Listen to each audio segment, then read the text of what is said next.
Okay, I'm gonna gather us together and get us started. I know that folks, I hope, will be joining in as we keep moving. This is our Minneapolis Area Synod Lunch and Learn. The Minneapolis Synod started these up over this last year.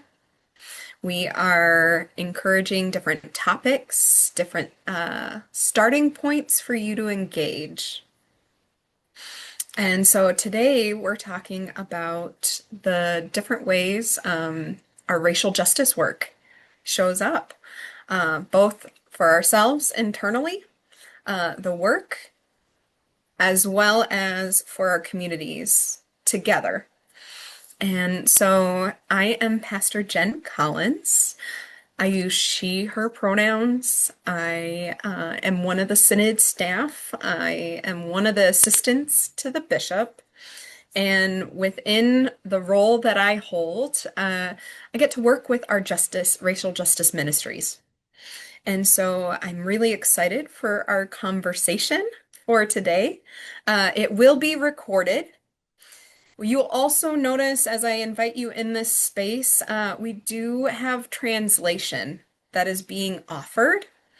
And so, in efforts of creating a wider, expansive space for all our individuals and persons and communities to join in, you'll notice that the pace in which we speak might be a little slower. I might have some more pauses. And that's because we have our wonderful interpreter, Marjorie, with us. And I give gratitude and thanks for her being with us. You'll also notice I'll be trying to pay attention to when she stops talking, since it's a conversation. We'll pause, and then the next speaker will be invited to start. So that was an example of how we'll kind of try to pace ourselves during this time. And so I'm going to put in the chat for everyone just a little bit of our agenda so you know kind of where we're heading. And so we're in the welcome spot of our time together, and I would love to invite us into a time of prayer, a time of spiritual grounding. And the prayer has been adapted from The Hills We Climb. Oops, I have this background on Blur, so sorry if you can't see it. It's this little yellow book. It's the poem the inaugural poem for the country that Amanda Gorman, poet laureate, created. And I am reading as a prayer, adapted for our time, the last two stanzas.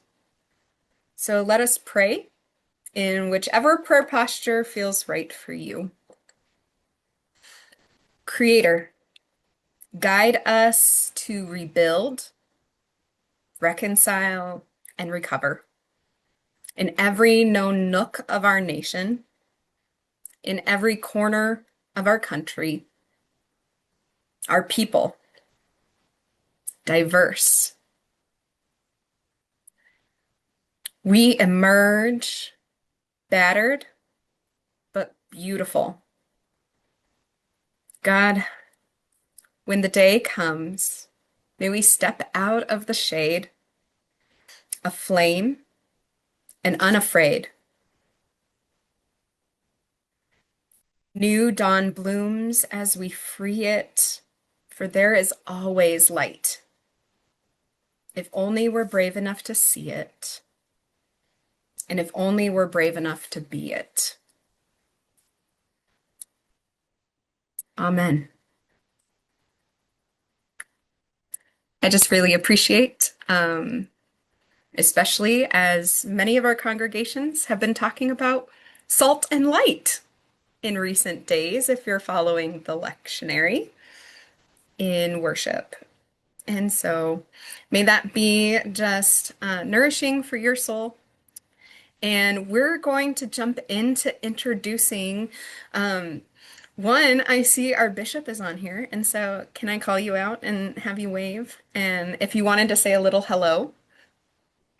Hello, I'm glad to be with you all today. And I just had a moment and said, I'm going to join this because I want to hear what you have to say. So thank you for being here, and I'm glad I can be here with you. Thank you. Thanks, Bishop. We are now going to share an opportunity of introductions for those that are on this re-emerging, renewing effort for our racial justice ministries in our synod. And so I'm just going to call your name because I know you're all on the screen in different places. And just a note, if you want to change the view on your Zoom, you can click. There is now a multi-speaker option in your view, and that'll look more like a conversation. So whoever is speaking will show up on the top, and then everyone will still be able to be seen down below. Okay, I'm going to get us started with Pastor Ian.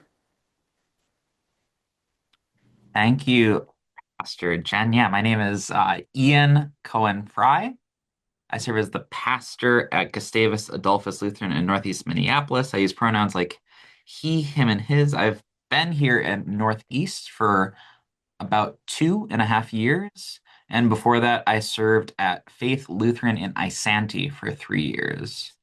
And I am excited to be getting into this work, specifically with the racial justice liaisons and building connections in our synod. I also serve as the dean of the North Minneapolis Conference. And so I help to convene 11 congregations in our area as we seek to be a presence in this community. And it's a joy to be with you all here today. Thanks, Pastor. I'm going to call on Sherry.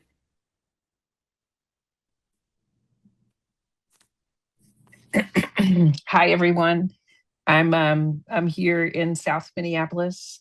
I am a member at Calvary Lutheran, 39th in Chicago. I've been there since 2010, and I was a part of the Synod anti-racism team prior to 2020. 2020 was about the time that our racial justice liaisons stopped meeting.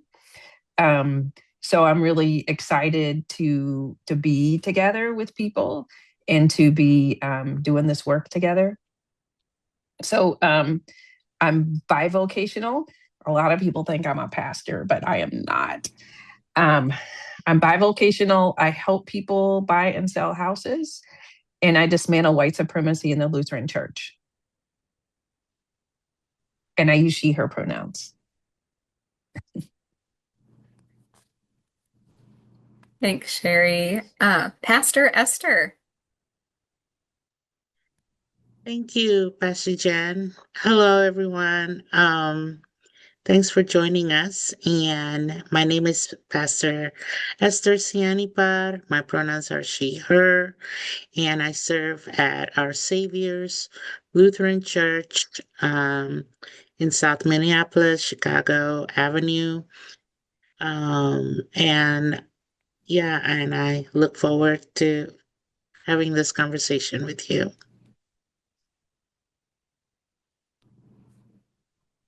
And I extend an invitation for you all in the chat as you're able to just share who's in the space. You can share your name, your congregation, city if you want, so we know geographically where you're all joining in from.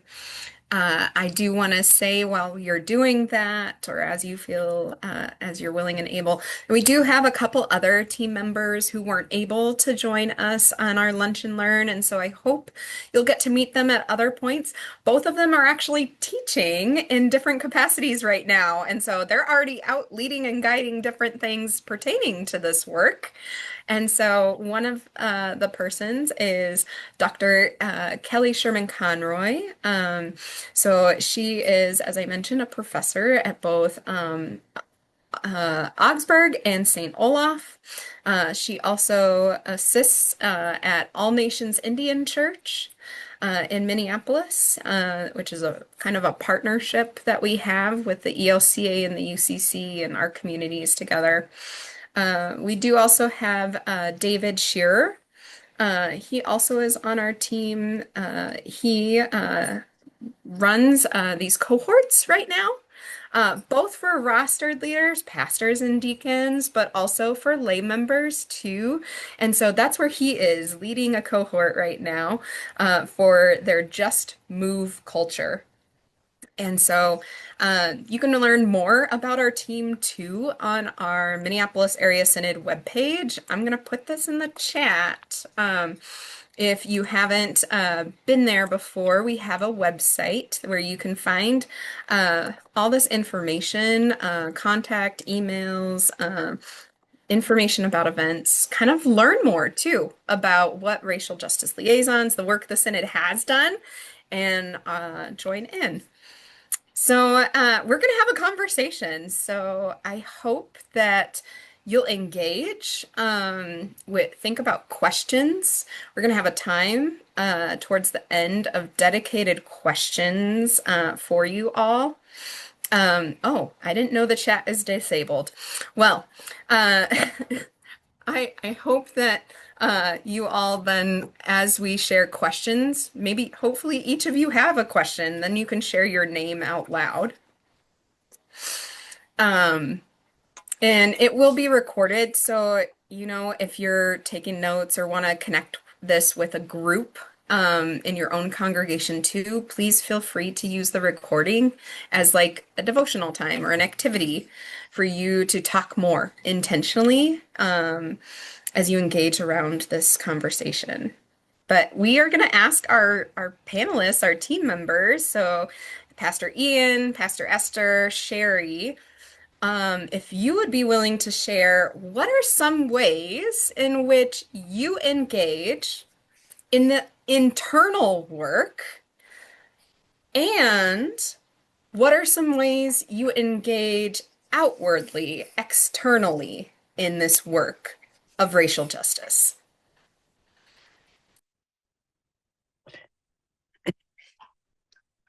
I can go. Yeah, so again, I'm Sherry, and thanks for the distinction between that work, because holy Moses are people out doing things in Minneapolis right now. There's even memes about church 70-year-old church women driving Subaru Crosstreks. There's a lot happening, and it's collaborative, and it's beautiful. And ways our congregation is engaging in that work is we're sharing information about opportunities to support out in the community. We're showing up at events. We are, going on patrol and doing all of those things. We've also had a long-standing food shelf that really ramped up after George Floyd was murdered a block from our church. We went from serving 25 families a week to serving 175 families a week. So it's necessary for us to be collaborative and engage with the community. During this most recent time in our history, a lot of our clients are afraid to come to the food shelf. And so people, members and non-members alike, have volunteered to drive the food to people's places, to people's homes. So all of that work is great, but it's different from doing the internal work, right? So some of the internal work, that we're embarking on now is we're going to do a study of this book. Oh, it's all distorted. See Me, Believe Me, a guide to deepen allyship with congregational leaders of color. Now, no one in the ELCA can say they don't have a leader of color in their church, right? Because we have a presiding bishop and we have a secretary that are both African American. So part of the work, what I think of as the internal work, is not only, well, along with dismantling white supremacy out of ourselves, it's also just very simply decreasing harm to people of color that are in our congregations and in our church and in the world. So we're lucky enough to have a person of color as our pastor. So it seems sort of doubly important for us to do this work. And I have contractors here just started making noise. I don't know if you can hear it.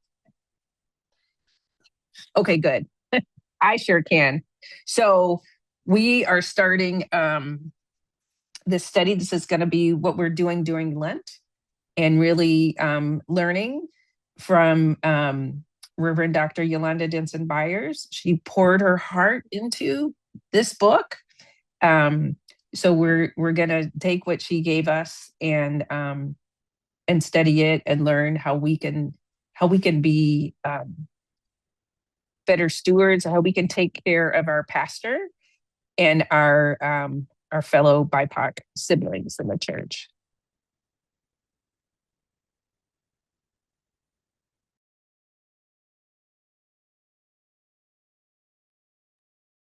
Sherry, Pastor Ian, Pastor Esther.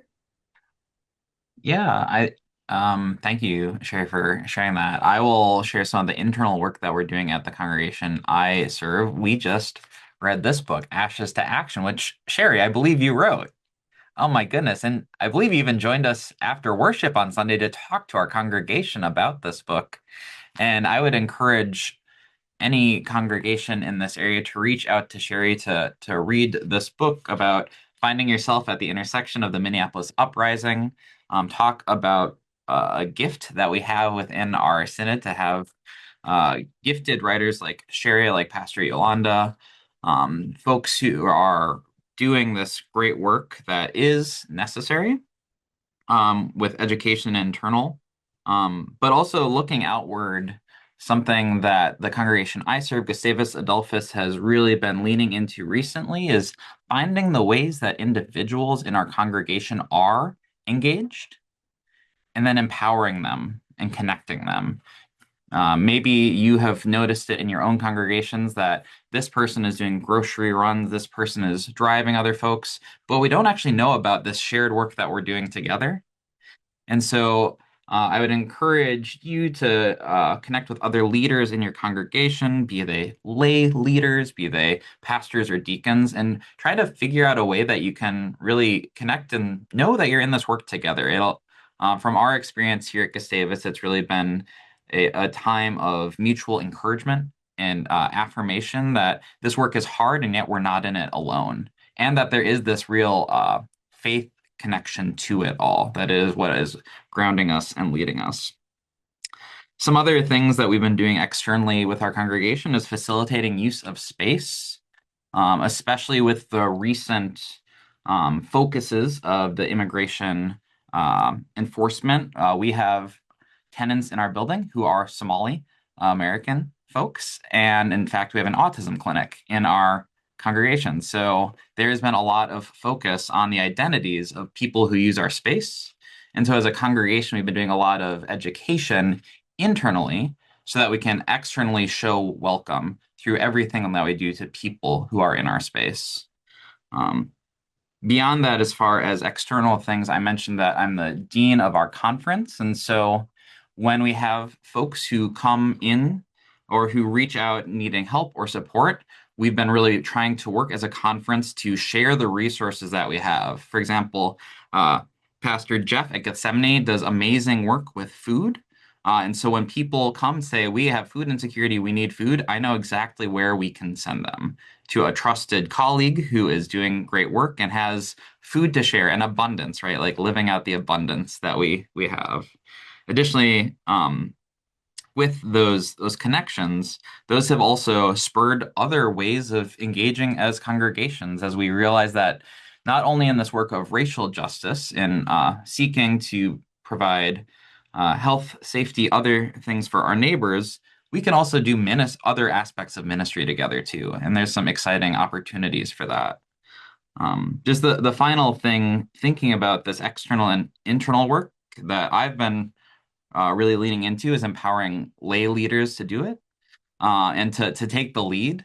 Not that I am not capable or don't want to, but realizing that my place here is a facilitator. And so if you feel as a lay leader, like passion, bring that to your the staff, the rostered leaders at your church or the congregation you're a part of. And my guess, my hope, right, is that they will be excited that you have this desire, and we'll try to work to facilitate it, whether it be with space, whatever resources the church have. I think from my experience with other rostered leaders, we are good at facilitating. We can get a coffee pot out and get people into a place and make that space for things to happen. So I definitely encourage you, if you feel a passion, lean into that, name it, and there will be folks within your congregation, within the synod, who will work to make that a reality.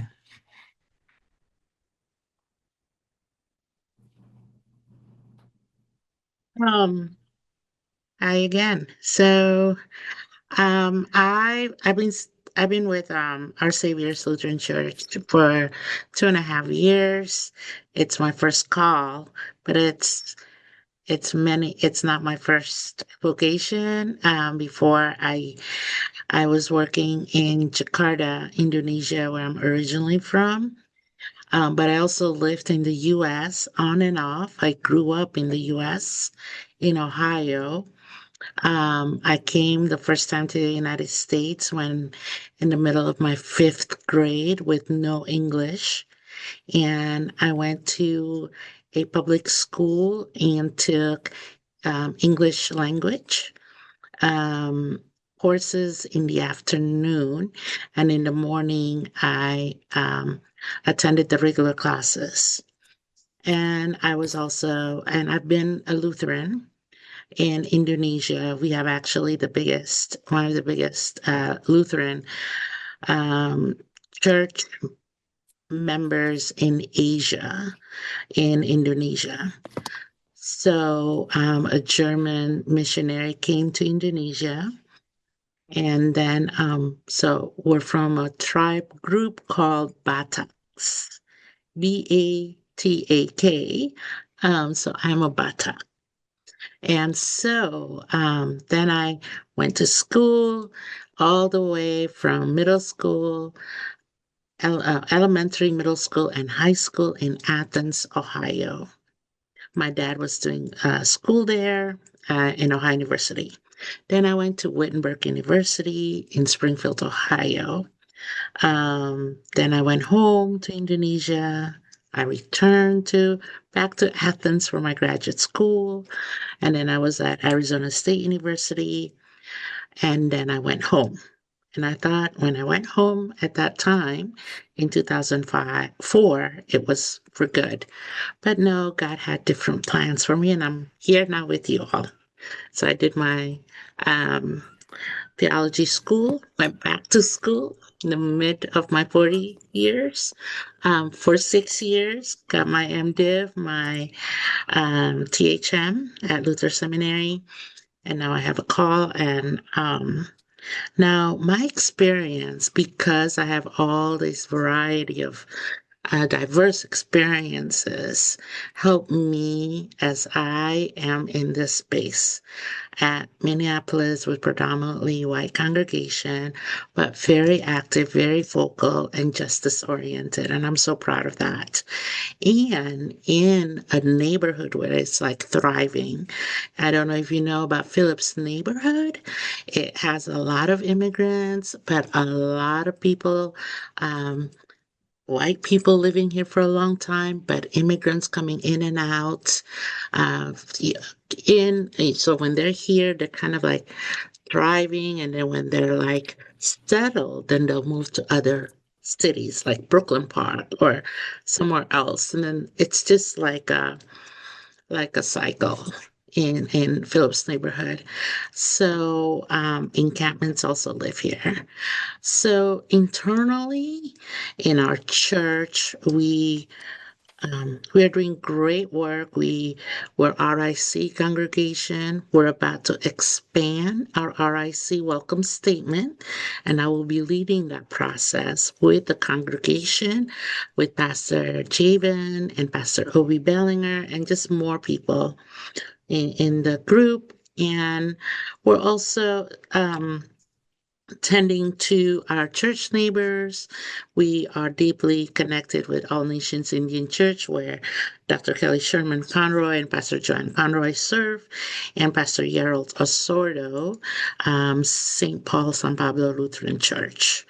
So as we do these deepening partnerships internally, there are also some learning edges where I'm noticing that white majority, I'm not saying all, but majority of white people are so wonderfully stepping up and present with each other, doing demonstration or protest.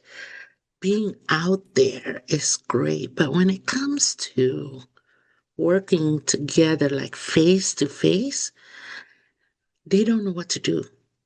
It's like, it's kind of hard. Like, oh, I want my agenda. This is what we need to do. Or we're starting at this time, or we're ending at this time. Or, like a solution oriented, or like, just don't know what to do. And then it becomes defensive when we do tell them, well, that's not how we do it for people of culture, people of color. So those learning edges just continue to be acknowledged, but also to have those conversations. And I experienced that myself from my own congregation. So, and now I have a support team because I can't do this alone. I need allies, but I need a support team where I am in a safe and brave space to share what happened, or also to say, hey, did you think that was racism, or am I just like thinking this too much? And 100% they said, oh, Esther, that was racism. Sorry about that. Or, just those, we need that space as a leader, as your pastor. If you have a pastor of culture, a pastor of color, or if you have a member, or if you have, somebody in that vulnerable space. But at the same time, I'm told that we have this power and authority as a pastor, right? In the pulpit, this is your church. As a pastor, you have that power and authority.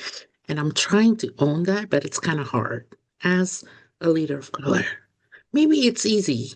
Maybe it's like it's confirmed for leader of standard white person, but I'm still in that process. And I acknowledge that. And externally, during since my call, I've been to encampments and just learning about how they live. Why are they there? Why are they there? And how can we as a pastor to accompany that? And then learning about our neighbors, talking, listening. So we just been awarded humbly by Lilly Endowment. It's a 5-year grant where our saviors, will be working together with All Nations, San Pablo, St. Paul Lutheran Church, based on my listening of how we can do faith formation or create faith formation practices for children and the children's community. So not 0 to 12, beyond the standard Sunday morning of a Lutheran church. So that's what we're doing. And allowing our leaders of color to own that space and to make that it's not a top-down partnership. It's not a top-down arrangement, but it's really, truly a partnership. and partnership where we are pivoting, and we're okay to pivot. Then that's also I serve donuts at our bus stop on Wednesday mornings. Now I'm in the narthex because of safety reason, by myself, but we also have at our church. We have English Learning Center where mostly immigrant students come here. And now there are only few, but so I serve donuts in the narthex. And that's really great. If you are able to serve donuts around your area of the church, you will learn what the city's about. Not like even like if you have there's like bus transportation stop, metro bus, like you will know who comes in and out. So I had regulars. Now in the narthex, I also it's our regular students, our Muslim students are getting some coffee and having this conversation and just being genuinely, you know, that we're there, no expectation, not promoting, oh, this is our Savior's Lutheran Church, we're doing this, nothing like that. It's really just, hey, here's some donuts and some coffee. Yeah, you take if you like. And so that's what and we also work with our partners. We just got the recently awarded the ELCA a War Hunger local grant, domestic grant. We'll be working and serving more meals, breakfast meals with our Savior's Community Shelter and deepening our relationship with GMCC. It's a local nonprofit, Greater Minneapolis Council of Churches. They've been here for about 150 years or more. They're on Lake Street. They're also in crisis. So how do we come together around food, ministry, and share stories? And I think stories are really important. Yeah, that's some of the things that we do. And our lead pastor currently, Martha Bardwell, is in Washington, D.C. with other interfaith leaders advocating to stop funding to ICE. Since today they're going to vote on the budget in Congress. So we are very active. Well, publicly, internally, but also internal self, like ourselves, like for predominantly white church. How do we how do we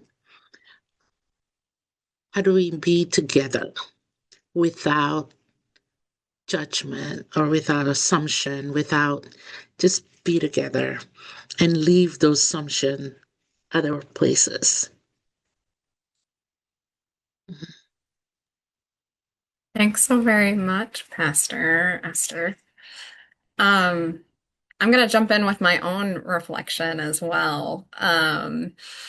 I really appreciate the journey that I've been on internally.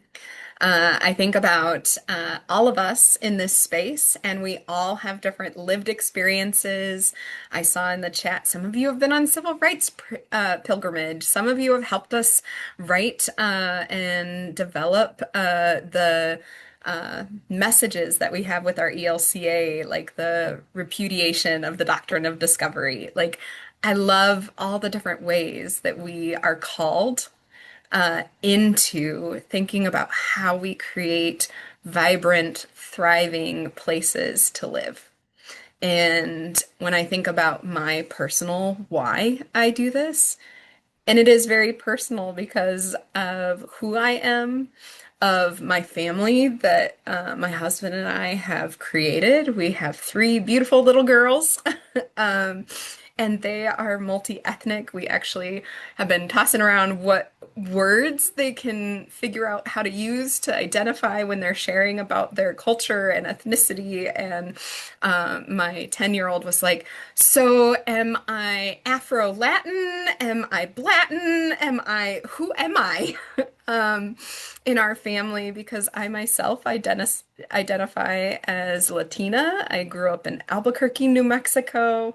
I also consider myself multi-ethnic, multicultural as well, because I have that framework of also having white identity, European descent, and so just the wrestling of cultures in my household and how I was raised, and so I hold these privileges also. Because as I've moved and navigated, although I identify strongly and deeply, and I love my Latin culture, that was the predominant only because of our life situation too, where both of my mom's parents had already passed away, and she really adopted actually our Latin culture more fully.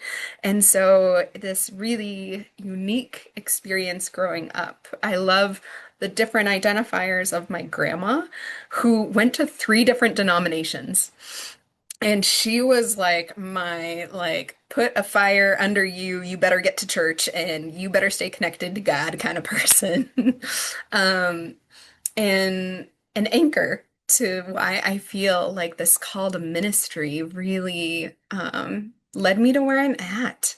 And I'm so grateful that, much like Pastor Esther, you shared, finding myself in the ELCA was not necessarily where I imagined, especially as a pastor. And yet there's such a gift in that. That I have learned from all the work, also moving to Minnesota. I've now been here 15 years, so I am finding I have almost lived here equally as long as I have lived in Albuquerque, which is just like kind of crazy to me. Um, but learning all the dynamics that build up who we are and the internal work, I have sat at so many feet of so many amazing leaders that have come before me that I will get to have shared leadership with and walk alongside. Um, One of the books that I bring up is, let's see here, called Allyship. I love how each one of us shared a different one. But this one specifically, I love, lifts up a variety of voices across our whole entire larger church. And regardless of where you are at in your journey, whether you've been engaged in justice work for many, many years, or you're just getting your feet wet and like are activated and like, what in the world? I feel this, like my heart's on fire, that I have to move and do something, but still figuring it out. Um, and there's grace for wherever we're at. And I love that it's community that has been my life-giving, lifesaver part through this whole journey. And so for me, that's where the internal work of all the listening and awareness, like I've done IDI work, the intercultural development inventory. It's a tool that you can use to see where you are, your mindset, across a bunch of culture, right? And culture, not just ethnicity and race, but about age and gender and ability and all the things that make us who we are. And in that, one of the things that surprised me in my internal journey is you think of yourself as moving forward and continuing to make progression. The interesting thing I found at one moment in my journey in my life is that when I was doing this work, I retook the inventory because you can do that to see where you're at. It's a practice, it's a tool that can be used so you can, like a muscle, you practice and it's never ends. I like that the arrow is just a never-ending arrow of progress, of journey where you're going. Never did I think mine would go backwards. I found that really interesting. And when I sat with that and thought about why in the world I was over here and I was doing really well, why would it go backwards? And at that moment in time, I had just had a really hard end to a call for a variety of reasons. I also, George Floyd had been murdered. We were in a pandemic. I had just actually, the week of George Floyd's murdering, also gave birth to my second child.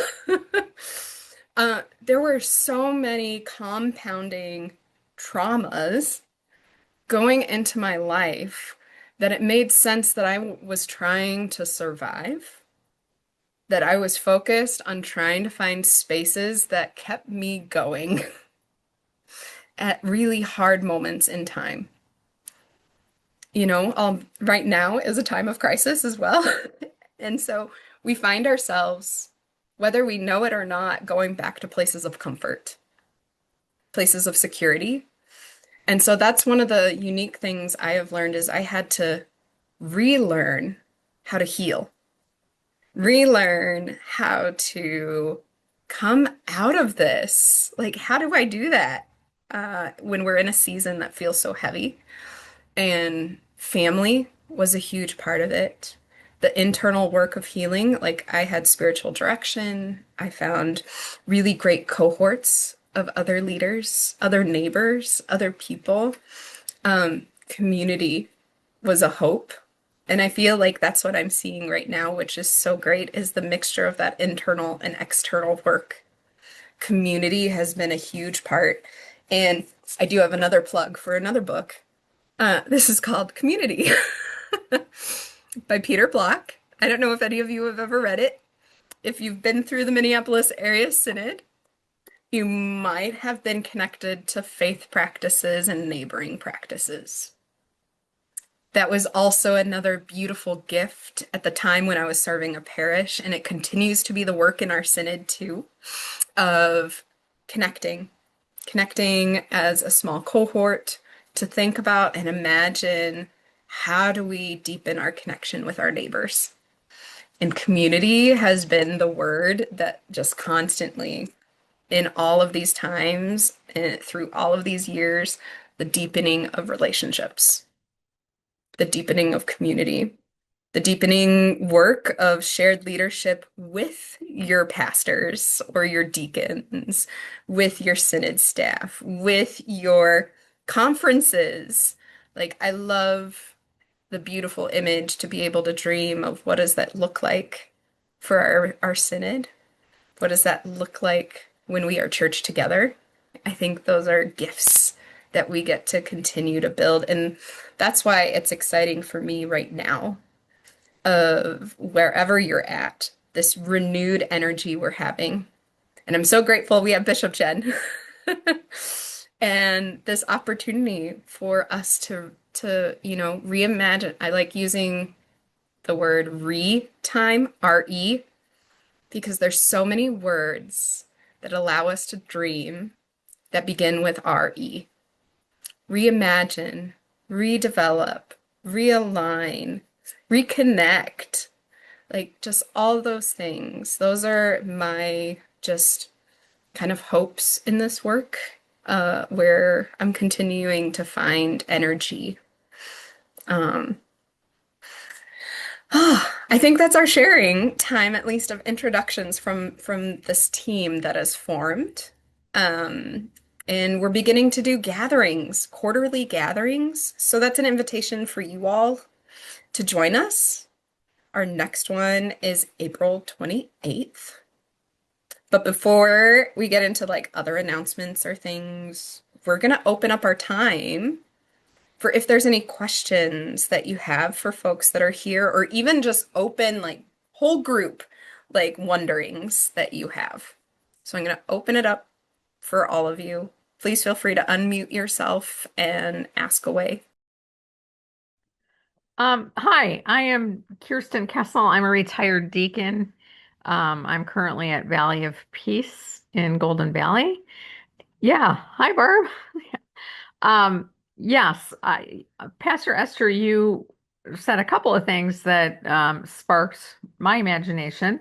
I recently read a book that I've been telling everybody about. It's by Cindy Lee, who is a Thai American theologian, professor, and it's called Our Unforming, De-Westernizing Our Spirituality. And you talked about the internal work. Others of you mentioned the internal work too. But I have found that one to be really helpful because it approaches Um, the Western, well, it has a lot of themes, but um, it starts with Western linear thought compared to and not it's not a comparison as this one's good, this one's bad, but it's looking at differences. And the cyclical thought of non-Western spirituality. And it's just been very helpful for me to think differently. I've done mission work or accompaniment work, let's say, with congregations in Africa, Tanzania, and Nigeria. And my people, my teams would joke about African time, and th- no, they do it differently. That's not the way they do it, and that's such a hard construct for people to figure out, or European, Northern European in particular, enculturated people. Um, I'm trying to think of the best ways to say all this, but I highly recommend that book for the internal work, um, not just for yourself, but to have conversations with other people. So it's Our Unforming, De-Westernizing Our Spirituality or Spiritual Formation. That one is a really good one. But I also wanted to ask, um, you who've been doing other internal work, are there other recommendations for that in particular to rethink our approach to the world and life? Hi, Kirsten. Good to see you. And Good. Barbara. Um, I I I don't know if you know Rachel Moynihan. Mm-hmm. She does somatic work. I encourage you to invite her to your church. Um, Okay. what she does is different than IDI.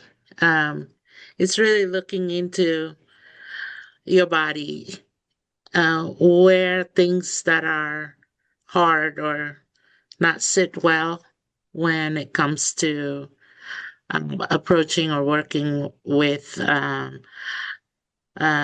people of culture, groups, people of color. And it's not like a one-time thing. She's really good in negotiating her time, but it's intergenerational too. So if you have young children and an adult, to work on some of these somatic works or anti-racism. But it's what I like about her. This is what I've been doing. Well, I've just started, is that when your church have a plan or going to a community that's different, that's not like a regular partnership, or it's different than you, different style, different culture. Mm-hmm.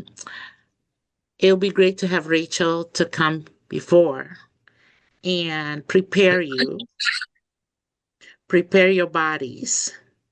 And then when you're in that community, you're gathered, and there are things that don't sit well, or like don't express that in that gathering, then invite again, and then Rachel will come again after that gathering, post event, to your church and unpack those things that you're feeling. Why are they happening in your body? Which part of the body that happened? And so I think I love books, but there are a lot of books, but I like how she uh, embody this, because for folks who are folks of color, folks of culture, is that it's embodying us. It's not like we can just take off our jacket and then be okay, but it's in us. I mean, we've been experiencing racism, injustice, trauma, being poor economically, mentally, and just being in a space that it's already like there's this assumption. So now, how do we do that? How do we intentionally for white folks to be able to say, okay, I want to work on this in my body.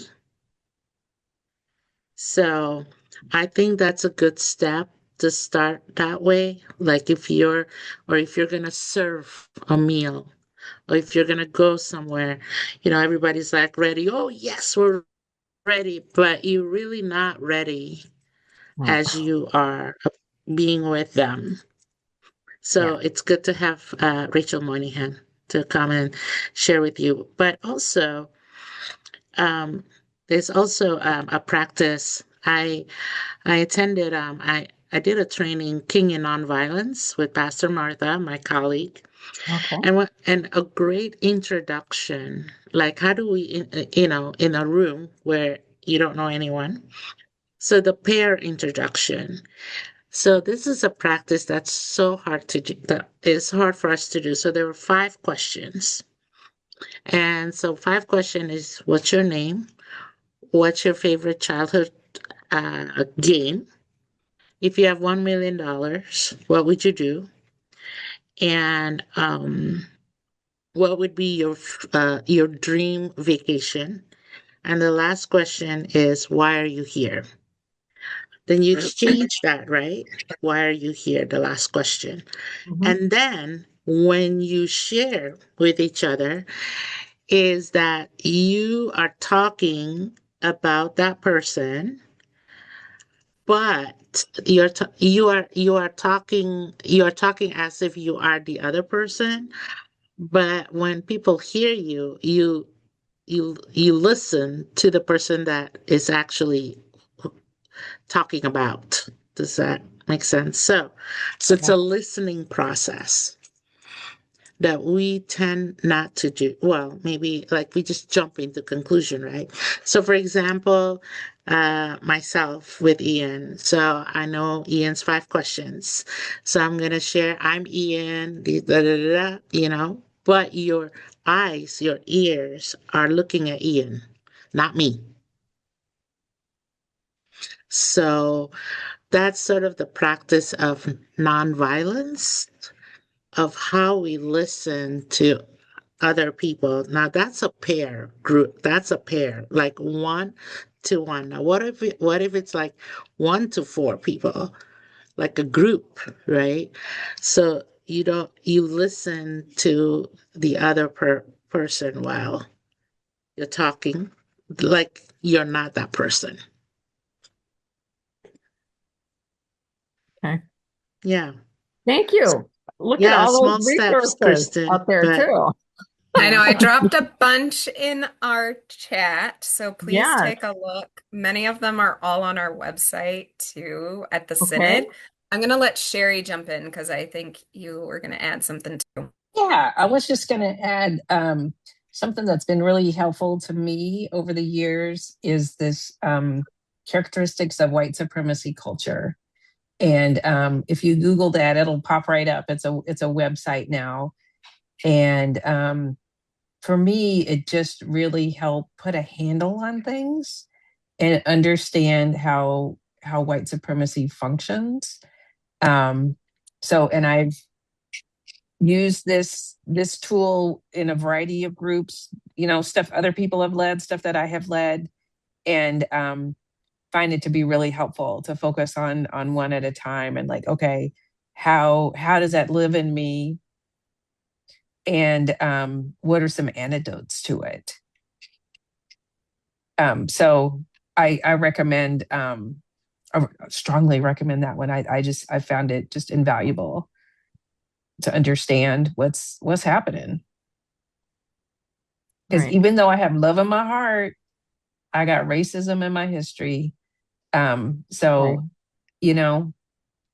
I need some help to get it out. Right. Thank you.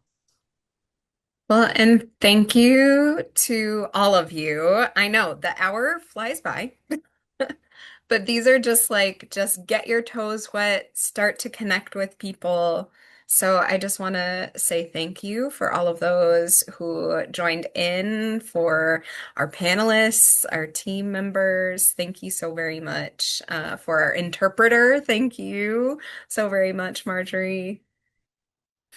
I hope you go in peace. And I did put in the chat if you want to just hang on for a bit, I'll keep it open so you can look at all the information. But please reach out to I'll put our page again. It has all our emails on it, so you can reach out to any one of us who are on this panel today. But be well and take care of yourself. And yeah, peace be with you.